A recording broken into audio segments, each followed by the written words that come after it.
শিশুদেরকে পোলিও টিকার নামে যেটা দেওয়া হয় তার মূল কাজ বংশবৃদ্ধিকে দুর্বল করা, আর মেয়েদের 15 বছর থেকে যে টিকাগুলো দেওয়া হয় সেগুলো জরায়ুর ভেতরকে ছোট ও বেশি সন্তান প্রসবকে দুর্বল করার জন্য। আর সিজার হচ্ছে তাদের ষড়যন্ত্রের চূড়ান্ত সফলতা। এই লক্ষ্যে এরা কয়েকটি ধাপে কাজ করে থাকে। 1. ছোটবেলায় পোলিও টিকা। 2.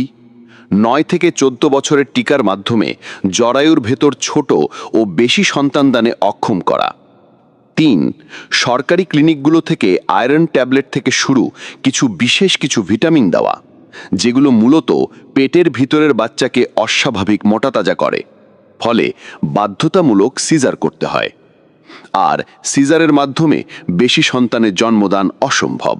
ব্যাস, মিশন সাকসেস।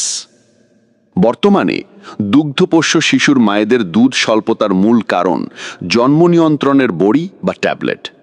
মহিলাদের দুধের সম্পর্ক প্রেগনেন্ট হওয়ার সঙ্গে, এটা আরেকটার সাথে অঙ্গাঙ্গিভাবে। জন্ম নিয়ন্ত্রণের জন্য যে সমস্ত ট্যাবলেট ব্যবহার করা হয়, উক্ত ট্যাবলেটের সাইড এফেক্টের কারণেই দুধ তৈরির অংশে ইফেক্ট হয়।